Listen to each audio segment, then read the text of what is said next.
नमस्कार, आप देख रहे हैं न्यूज 18 का डिजिटल प्लेटफॉर्म और मैं हूं आपके साथ सृष्टि शेखर।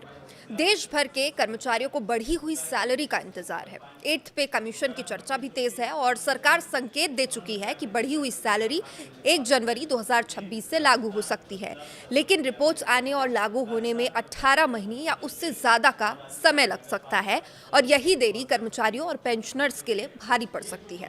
इसकी वजह से जो डीए है, महंगाई भत्ता है, उसे बेसिक सैलरी से मर्ज करने की मांग अब जोर पकड़ रही है।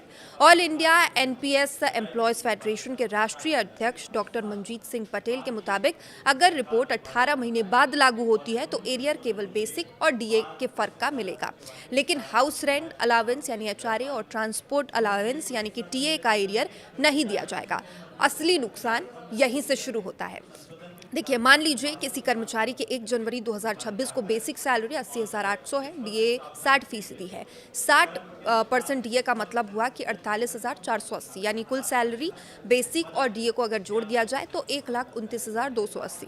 अगर एचआरए 30% के हिसाब से मिलता है तो आप मान लें कि फिटमेंट फैक्टर 2.5 लागू होता है। नई बेसिक सैलरी 80,800 इंटू अगर हम 2.5 करें तो 2,02,000, लेकिन डीए 25% से नीचे आने पर एचआरए 30% से घटकर 24% हो जाता है। तो नया एचआरए 24% को 24% 2,02,000 का 24% अगर हम निकालें तो ये 48,480 है।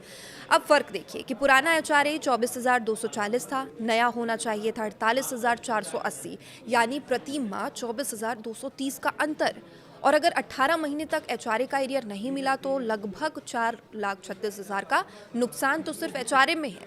अब टीए जोड़ दे तो 3,000 महीने का और फर्क पड़ जाएगा, मतलब ये और फर्क जो है वो बढ़ जाएगा, यानी 18 महीने की देरी से 4.5 लाख से 5 लाख रुपए तक का झटका लग सकता है।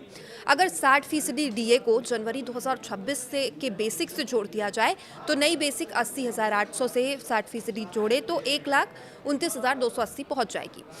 अब 24% एचआरए लगेगा तो ये और बढ़ेगी और इस स्थिति में एचआरए का अंतर कम हो जाएगा और कुल नुकसान थोड़ा घट सकता है। और यही वजह है कि कर्मचारी और पेंशनर्स संगठन लगातार मांग कर रहे हैं कि डीए को तुरंत बेसिक से मर्ज किया जाए।